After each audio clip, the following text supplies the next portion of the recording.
Bonjour et bienvenue sur Electric Vince, la chaîne qui fait rimer électromobilité avec ruralité. Comme beaucoup de Français, nous sommes partis en vacances cette année avec mon épouse et mes filles, donc à 4.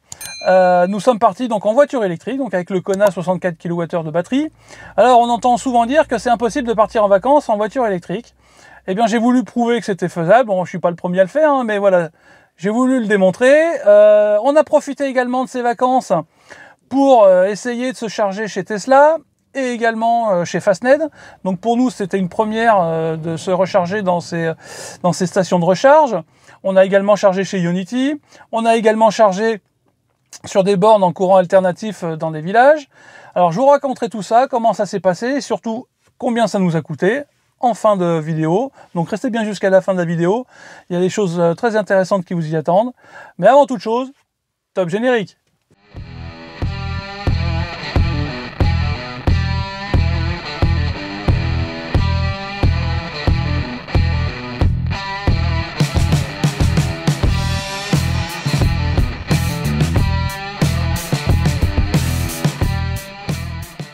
Alors, le 6 juillet au matin, qui était un mercredi, si vous vous en souvenez ou pas, d'ailleurs, c'est pas très important, nous sommes partis avec le Kona, nous avions 100% de batterie, 561 km d'autonomie, toujours en mode Eco+, hein, bien sûr, hein, vous avez l'habitude, maintenant on tourne toujours enfin moi je conduis toujours en mode Eco+.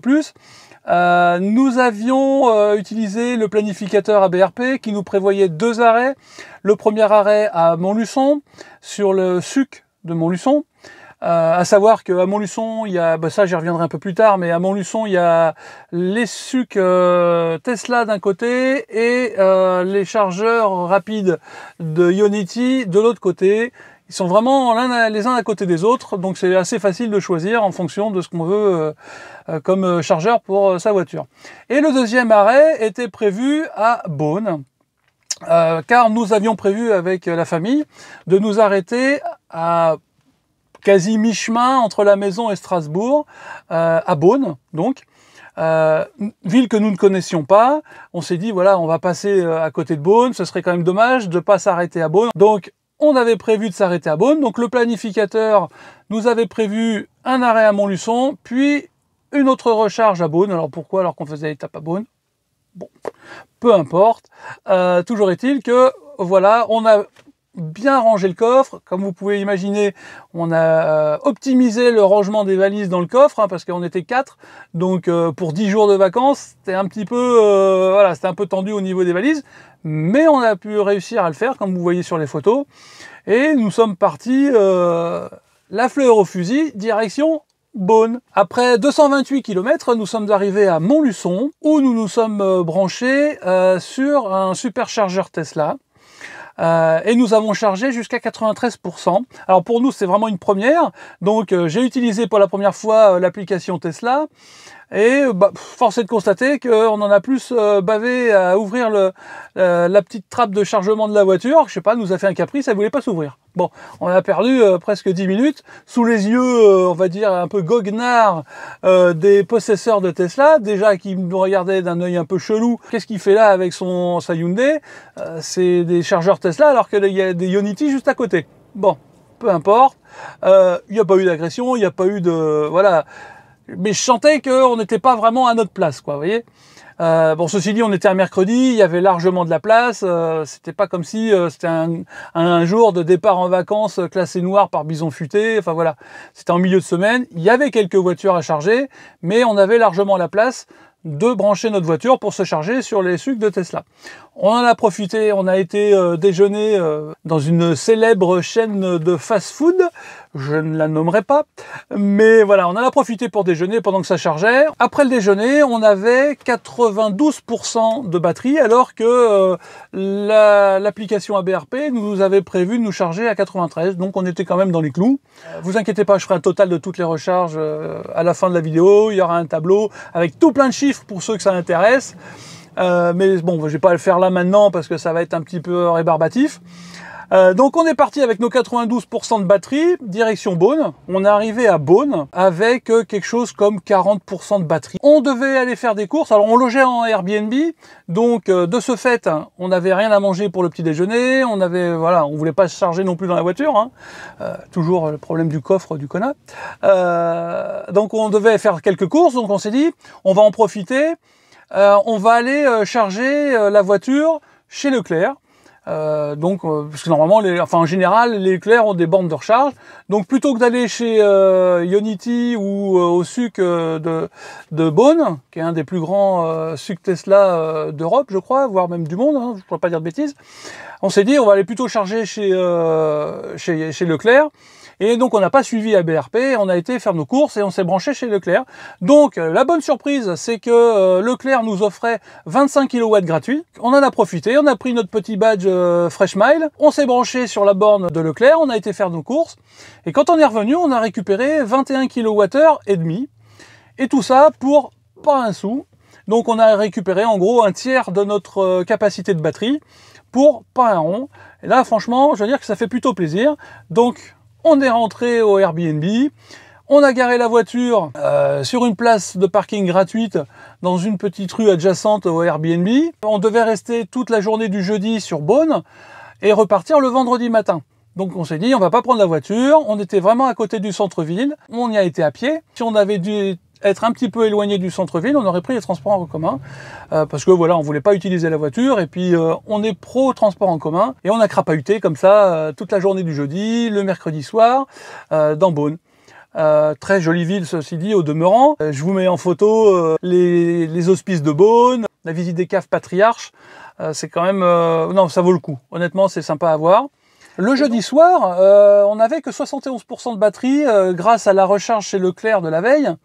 Et on s'est dit, on va aller charger, on va retourner chez Leclerc.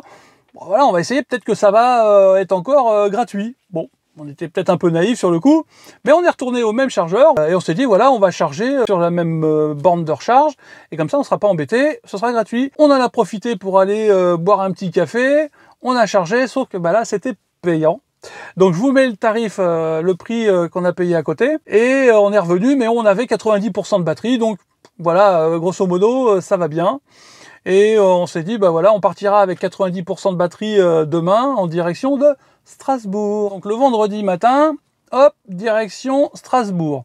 Alors le planificateur ABRP nous avait prévu 2 arrêts. Le premier arrêt à l'Aire des Côtes, qui est une station Fastned, donc là, première pour nous. Et le deuxième arrêt, une station Ionity, en Allemagne. Alors, vous allez me dire, mais qu'est-ce qu'il va foutre en Allemagne alors qu'il va à Strasbourg? Vous n'êtes pas sans savoir que Strasbourg, c'est vraiment juste à côté de la frontière allemande. Et puis surtout, il y a la centrale nucléaire de Fessenheim, qui est pas très loin. Et ma fille faisant un mémoire pour ses études, dont le sujet, c'est les centrales nucléaires et patin couffin, elle nous a un peu bassiné et nous a un peu convaincu de passer via la centrale nucléaire de Fessenheim pour prendre des photos. Et il s'avère que les GPS nous indiquaient que c'était plus facile de sortir de France, passer par l'Allemagne et revenir et repasser la frontière pour arriver à la centrale nucléaire de Fessenheim. Donc voilà, on avait prévu de faire un arrêt en Allemagne sur une station Ionity. Bon.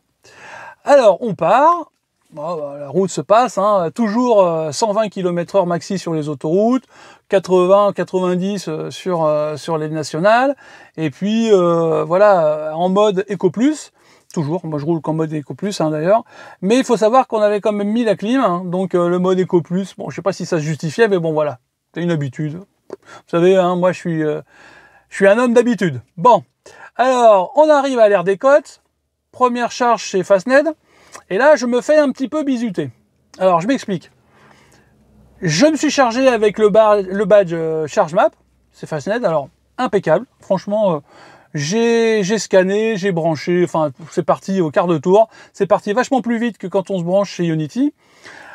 Sauf qu'une fois que j'ai fait ça, je me suis rendu compte qu'il y avait un petit terminal carte bleue sans contact, et je l'avais pas vu. Ah oui, hein, j'avais pas suffisamment bien préparé mon trajet et j'avais pas vu que chez Fastned on pouvait payer en carte bleue directement et que ça coûterait moins cher. Bon, peu importe. J'avais scanné mon badge, je dis ça va bien. On charge comme ça va super bien. On est monté super haut. Je vous mets les chiffres en incrustation à côté. On en a profité une fois de plus. Pourquoi faire? Bah, déjeuner, hein, bien sûr. Donc là, on est parti déjeuner dans la station-service qui se trouvait à côté de la station de recharge Fastned. Alors pour la petite histoire, on a sur l'autoroute, avant d'arriver à la station Fastned, il y a un charmant monsieur et son épouse qui nous ont doublé avec un Ioniq 5 et ils nous ont fait un grand coucou. Et franchement, ça nous a refait la journée parce que ça donnait l'impression d'un peu de la grande fraternité des électromobilistes. Et franchement, c'était quand même bien sympa. Et en plus, on les a retrouvés à la station Fastned. Donc voilà, on a papoté 5 minutes. Voilà, on a parlé voiture électrique. Et franchement, c'est un moment hyper convivial. Comme quoi, rouler en voiture électrique, ça permet aussi de faire des rencontres. Et franchement, je trouve ça agréable. Bon, ça, c'est autre chose. C'était une petite aparté. Donc, on est parti déjeuner. On revient. La voiture est chargée à plus de 90%, 91% pour être exact. Et donc là, hop, on plie les Gaules, direction l'Allemagne, hop, on franchit la frontière. Ça fait bizarre, hein, en l'espace de 200 mètres, tout est écrit en allemand. Je pipe pas un mot d'allemand, mais bon, c'est pas grave. On a pris une autoroute allemande, c'était pas une autobahn à vitesse illimitée, hein, qu'on soit bien d'accord. Et puis on passe à côté de la station de Fessenheim et on arrive à Strasbourg. Voilà, on est arrivé un petit peu plus tard à Strasbourg. Et là, on s'est dit, voilà, on n'a pas fait la recharge chez Ionity comme c'était prévu en Allemagne, parce qu'on a jugé que c'était pas nécessaire et qu'on avait assez de courant pour arriver, on avait assez d'énergie pour arriver à Strasbourg. Et dans l'absolu, on s'est dit, voilà, au pire, ben, on chargera à Strasbourg avant de partir pour le retour, quoi. Donc voilà, on a squeezé l'arrêt Ionity en Allemagne. Est-ce qu'on a bien fait? Je sais pas. Toujours est-il qu'on est arrivé à Strasbourg avec 50% de batterie, ce qui est plutôt pas mal, hein. Là encore, on avait loué un logement Airbnb. Donc là, il y avait par contre, il y avait un stationnement, un garage en sous-sol intégré avec le logement. Donc, hop, le propriétaire nous amène. Et là, aux surprises, il nous dit, il y a des bornes de recharge dans le parking. Enfin, je dis, c'est cool, on va pouvoir se charger. Bon. Sauf qu'il y a deux problèmes. Le premier, c'est qu'elles sont occupées par des voitures thermiques. Confère la photo que je vous mets en incrustation. Ça, c'est le premier problème. Le deuxième problème, c'est que il faut un abonnement. Alors, j'ai plus la marque de ceux qui entretiennent ces bornes, hein. Mais il fallait un abonnement. Et puis après, c'était à X centimes la minute. Voilà, j'ai dit, on va rester là 5 ou 6 jours. Ça me fait braire de prendre un abonnement, ça va nous coûter un bras, et en plus, voilà, il va falloir en plus payer la recharge. Donc on s'est dit, on va pas charger sur les bornes qui sont à disposition dans le sous-sol, mais toujours est-il que voilà, les habitants de cet immeuble-là avaient à disposition 3 bornes de recharge qui délivraient du 11 kW de puissance, et franchement, bon, c'est un immeuble récent, hein, mais quand même, c'est quand même sympa de se dire que de plus en plus, quand ils construisent des immeubles, ils mettent des bornes de recharge, des solutions de recharge pour les habitants de l'immeuble. Alors donc, après, comme je vous expliquais tout à l'heure, Strasbourg, on n'était pas dans le centre, hein, on était un petit peu excentré, mais voilà, bus, tramway, voilà, les 5 ou 6 jours. On est arrivé le vendredi, on en est reparti le mercredi suivant. Bus, tramway, marche à pied, voilà, il n'y avait pas besoin de prendre la voiture. Après, je peux concevoir que les gens veuillent prendre leur voiture pour aller visiter des villes, hein, mais ça suppose de payer les parkings en ville, ça suppose les embouteillages, les machins, enfin bon, peu importe. En attendant, Strasbourg, il y a l'hypercentre de Strasbourg, c'est surtout du piéton, du semi-piéton ou du cyclable, quoi. Quand on est dans le centre de Strasbourg, on n'a quasiment pas de voiture, quoi, hein. C'est surtout les transports en commun. Donc c'est quand même bien pratique. Je vous mets en photo et en incrustation des photos de Strasbourg. Une ville magnifique. C'est pas le sujet de la vidéo, mais si je tiens à dire quelque chose sur Strasbourg, c'est que c'est magnifique. Allez-y, vous serez pas déçus. Et je pense que nous, on va y retourner à un moment donné pour Noël. Alors je sais pas si ce sera cette année, hein, mais parce que le marché de Noël à Strasbourg, j'en avais déjà entendu dire du bien. Mais maintenant que je connais un petit peu la ville en été, je pense que l'hiver, ça va être super sympa. On doit se peler les meules, mais ça va être bien sympa. Le 13 juillet, donc, vient le jour du départ de Strasbourg. Alors, on va pas rentrer directement Strasbourg-Tourtoirac, en Dordogne. On s'est dit, voilà, on est en Alsace, on va faire la route des vins, et on va également s'arrêter, faire une étape intermédiaire, Et ce coup-ci, on va pas s'arrêter à Beaune, on va s'arrêter à Besançon. Parce qu'à Besançon, alors c'est une ville un peu sous-cotée, vous avez quand même une citadelle Vauban qui est classée au patrimoine mondial de l'UNESCO, et Besançon, c'est quand même une ville qui, moi, je trouve sympa. Enfin, je connaissais pas, mais voilà, ça a été l'occasion de découvrir Besançon. Alors, on est parti le matin avec 50% de batterie et 215 km d'autonomie, ce qui nous suffisait largement pour faire la route des vins. Mais on s'est dit, voilà, à l'heure du déjeuner, on va s'arrêter pour charger dans un village qui s'appelle Aubernais, qui est classé un des plus jolis détours de France. Alors je ne sais pas ce que c'est que cette appellation les plus beaux détours de France, mais toujours est-il que Aubernais c'est super beau.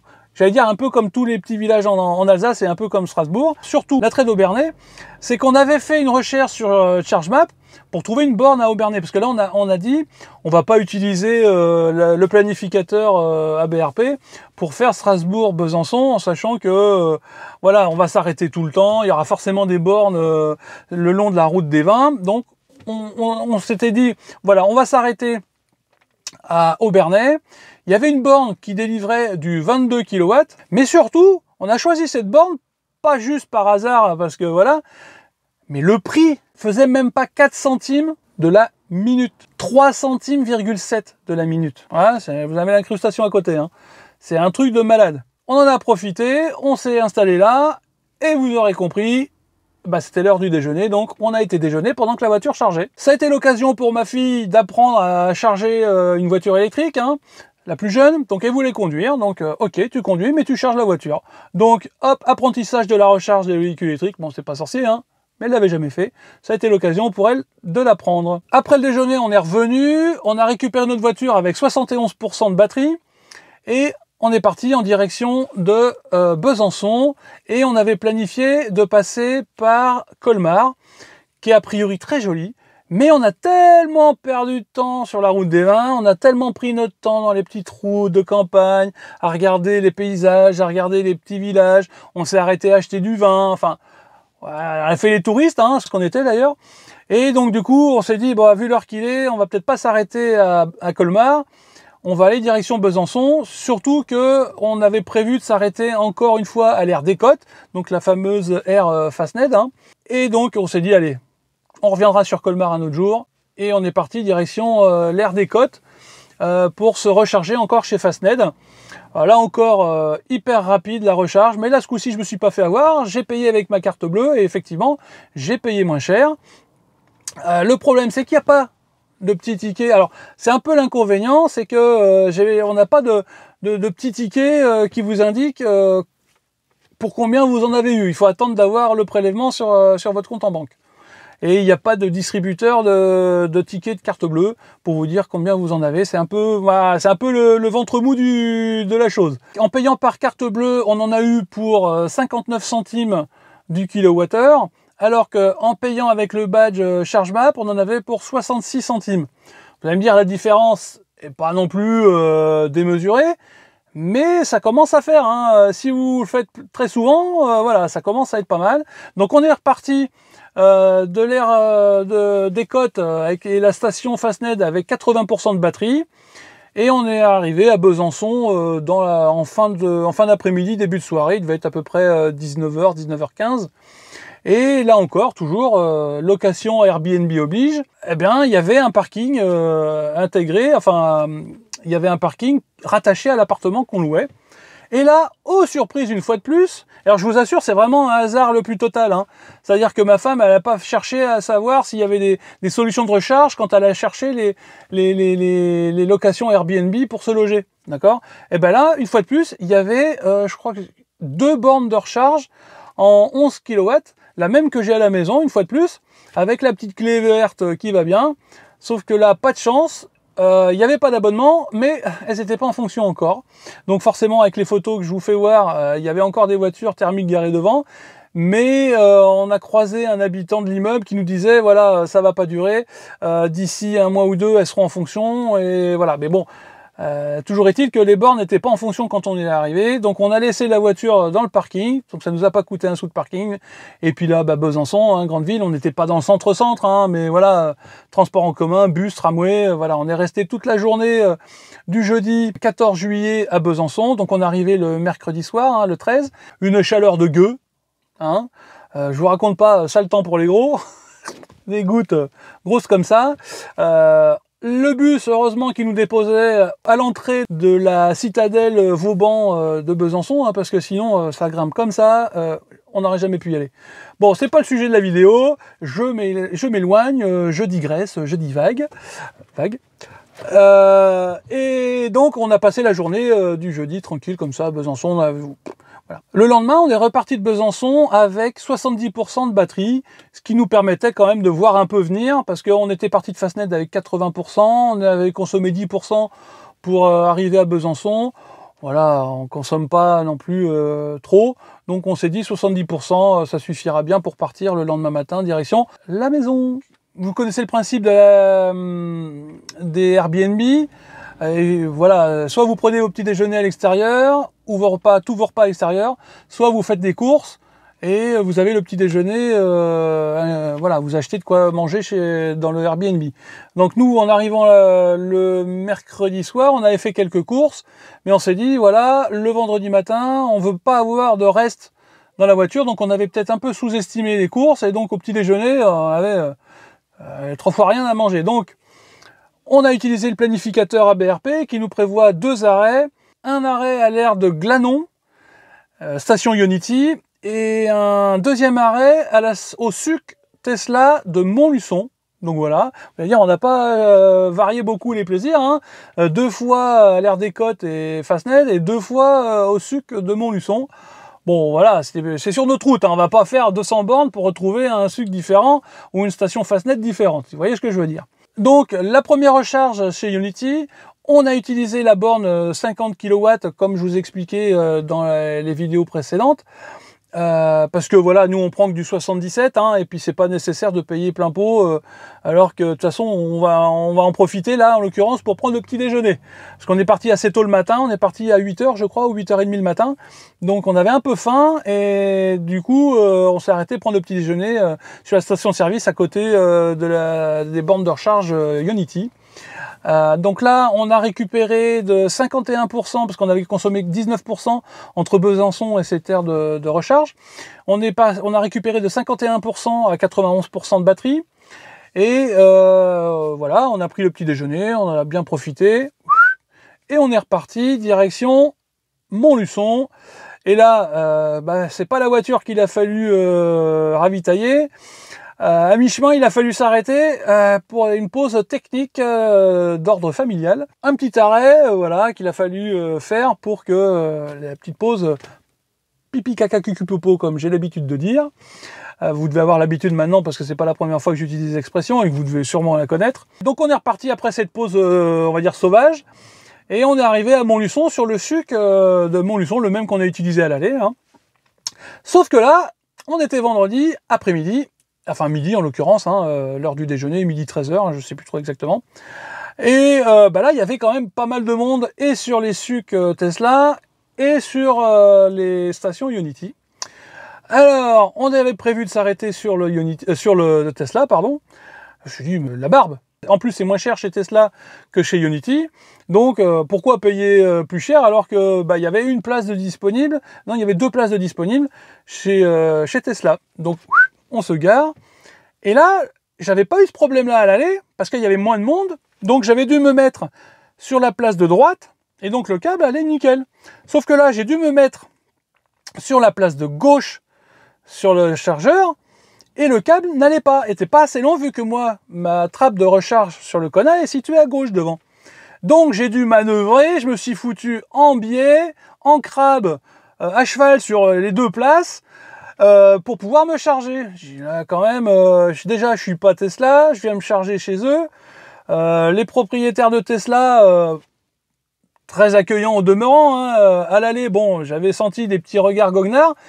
Là, je voulais pas, là il y avait quand même pas mal de circulation, je voulais pas créer un bouchon et être coupable voilà, empêcher quelqu'un de se charger. Là, quand je suis passé, voilà, les autres étaient prises, mais il y avait personne qui attendait, si vous voulez. Donc j'ai mis un mot sur la voiture, sur le tableau de bord de la voiture, avec mon numéro de téléphone.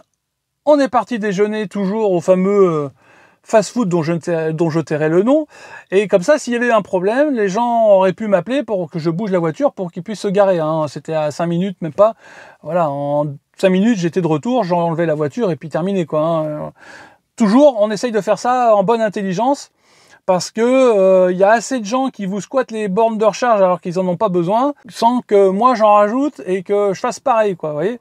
Donc vous avez vu sur les photos que j'ai mis en incrustation, c'était franchement pas évident de se garer. Alors peut-être a posteriori maintenant en réfléchissant, j'aurais peut-être dû me mettre sur l'autre place, mais du coup je bouffais sur la recharge d'une autre voiture, d'une autre stèle. Donc bon allez, je suis resté là. J'ai sympathisé encore avec un propriétaire de Tesla. Quand on est revenu de déjeuner, il m'a demandé si j'étais content du Kona, machin et tout. Donc j'ai dit bah ouais, on a repapoté. Donc voilà, c'est un peu, j'allais dire, ce que je retire de ces vacances-là, moi, c'est un peu comme une confrérie de l'électromobilité, vous voyez. Alors je sais pas si vous avez connu ce genre de situation dans vos voyages et pérégrinations diverses en voiture électrique. Mettez-le moi en commentaire ça. Parce que franchement, moi j'ai trouvé ça sympa. Alors bien sûr, hein, y a toujours des pisse froids comme on dit. Surtout à l'aller, j'avais senti quelques regards, comme je dis goguenards, mais un petit peu qui jugent un peu, quoi. J'avais rien à faire sur les bornes Tesla alors que j'étais un connard. Et là, en l'occurrence, il y avait beaucoup plus de monde. Et j'ai pas du tout ressenti ça, quoi. Donc non, vraiment très sympa. Et en plus, ça coûte moins cher que chez Ionity. Et en plus, franchement, Tesla, ça envoie du steak. Hein. La capacité du Kona de recharge 77 kW. Là, je suis monté à 76, hein, comme Fastned. Hein. Chez Ionity, je suis jamais monté aussi haut. Hein. Donc non seulement c'est moins cher, mais en plus, moi je trouve que ça délivre plus, ça carbure plus. Donc voilà. Sur ce, on est parti des chargeurs Tesla avec 93% de batterie. Voilà, on s'est plus arrêté après, du coup, hop, on n'a pas eu besoin de s'arrêter, il faisait beau. Bon, on roulait quand même avec la clim, hein, c'est à signaler. Toujours en mode éco plus, voilà. Bon, on respectait à 120 maximum sur les autoroutes, 80 ou 90 en fonction si on était sur une route limitée à 80 ou limitée à 90. Hein. Donc on est arrivé à la maison avec 48% de batterie et 228 km d'autonomie. Le moment est venu de faire le point chiffré de ces vacances. Alors, nous avons parcouru 1737 km, à peu près, hein, on va dire 1736,9 km pour être précis, à une moyenne de 14,3 kWh au 100 km. Donc c'est le chiffre qui nous a été donné par la voiture lorsque nous sommes arrivés à la maison le 15 juillet dans l'après-midi. Alors nous roulions, pour rappel, à 120 km/h maximum. Nous avions la clim quasi continuellement. Et surtout, nous avons pris un mix de routes nationales, 4 voies, autoroute et petite départementale. Voilà, je pourrais pas trop vous dire exactement les pourcentages de chaque route, mais voilà. Si on fait un point ensemble chiffré, vous noterez que j'ai inclus la recharge initiale qui était de 60 kWh. J'ai compté une batterie complète. Donc, et ça nous revient à 15,87 € les 64 kWh via notre chargement à la maison. Alors, nous avons fait un total de 9 recharges, dont une gratuite. On a chargé au total 286,46 kWh, ce qui nous donne une moyenne chargée à chaque arrêt de recharge de 31,83 kWh.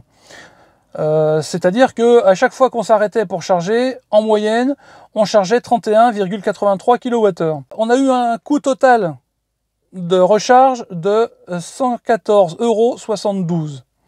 Alors, je voulais revenir sur le chiffre précédent, quand je dis que on chargeait en moyenne 31,83 kWh. Ça inclut la recharge initiale qui était de 64 kWh qu'on a chargé à la maison, mais il est bien évident qu'on n'a pas chargé la totalité de la batterie quand nous sommes avant de partir de la maison, d'accord? Donc j'ai compté cette batterie au complet pour vraiment avoir une somme maximale pour pas qu'on me dise oui mais voilà il n'a pas compté la charge initiale. Alors donc je répète, donc nous en avons eu pour 114,72 € au total, ce qui nous fait un coût moyen du kilowattheure de 40 centimes. Voilà. Ce qui n'est pas excessif. Enfin moi je trouve, d'accord. Bon, c'est forcément plus cher que si on chargeait à la maison, hein, mais 40 centimes sur la totalité des vacances en chargeant exclusivement à l'extérieur, je trouve que c'est plutôt un bon score. Ensuite, on a parcouru donc 1736,9 km. Ça nous donne une moyenne entre deux charges, si je prends les 9 arrêts recharge, de 192 km 980. Alors, ce que j'ai fait également le calcul avec 8 recharges. Alors pourquoi? C'est-à-dire que vous n'êtes pas, maintenant que vous avez regardé la vidéo, vous savez que j'ai chargé une fois chez Leclerc, ça m'a gratuitement, et le lendemain on y est retourné. Sauf que entre les deux, entre le Leclerc et le logement, on avait en gros 4 km et demi, d'accord, et 4 km et demi pour retourner au Leclerc. C'est un trajet qui, entre les deux recharges, la voiture n'a pas bougé. Donc ça nous fait en gros 9 km, 9 km et demi, ou entre les deux recharges. Je trouve que ça faussait un peu le calcul. Donc j'ai fait les deux calculs, l'un avec 9 recharges et le deuxième avec seulement 8 recharges. Donc si on tient compte des 9 arrêts recharge, ça nous fait une moyenne de 192,98 km entre chaque recharge. Et si on ne tient compte que de 8 arrêts, ça nous fait 217,11 km entre les deux recharges. C'est plutôt une bonne moyenne. Dites-moi ce que vous en pensez dans les commentaires. Moi, je pense que j'aurais pu étaler un petit peu, mais là, 217, je suis assez content, en sachant qu'on a fait quand même principalement de la 4 voies ou de l'autoroute. Hein. On a fait un peu de départemental ou de la nationale, mais c'était pas l'essentiel de nos trajets. Ça nous fait une moyenne au kilomètre de 7 centimes de coût de revient. Alors donc après j'ai multiplié par 100, hein, ça nous fait donc une moyenne de 7 € au 100 km. Bon, je trouve que c'est pas si mal, tout ça en chargeant qu'en extérieur, quoi. Il y a, à part la recharge initiale, on était à domicile, tout le reste c'est de la recharge extérieure. Alors comme vous pouvez voir, le 13 juillet, la fameuse recharge à Aubernais dont je vous parlais tout à l'heure, nous a permis de récupérer 20,48 kWh. Et ça nous a coûté 2,22 €, ce qui est quand même vachement bien. Alors les 2,22 €, c'est une estimation, parce qu'à l'heure actuelle, j'ai toujours pas reçu la facture et je sais toujours pas pour exactement combien je vais en avoir. Donc c'est une estimation qui prend en compte le prix qui était affiché sur ChargeMap et le temps que j'ai été branché sur cette borne. Après, ce qui fait baisser vraiment le coût moyen du kilowattheure, c'est la charge gratuite chez Leclerc, quoi. Je veux dire, j'ai récupéré 21,50 kWh pour 0 € la première recharge. Donc c'est quand même plutôt positif, en sachant que également la recharge à 2,22 € pour 20,48 kWh à Aubernais, ça a fait bien baisser la moyenne du kilowattheure. Donc je suis assez content et je suis assez satisfait du coût de revient de mes vacances en voiture électrique. C'est l'heure de conclure cette vidéo, j'espère qu'elle vous aura plu, que vous aurez appris certaines choses. Si c'est le cas, n'hésitez pas à vous abonner, lâchez un petit pouce bleu vers le haut si ça vous a plu. Cochez la petite cloche des notifications. Moi, j'ai passé de super vacances en voiture électrique. Aucun souci de chargement. Alors une fois de plus, je me répète, ça ne veut pas dire que toutes les bornes de France fonctionnent, ça veut juste dire que à l'heure actuelle, à aujourd'hui, j'ai pas rencontré de borne avec un mauvais fonctionnement ou qui ne fonctionnait pas, à part, encore une fois, la borne CCS sur le trajet en Vendée que vous avez dans la vidéo, je ne sais plus le numéro, dans une de mes premières vidéos. Mais voilà, grosso modo, là, j'ai pas rencontré de borne qui fonctionne pas, quoi.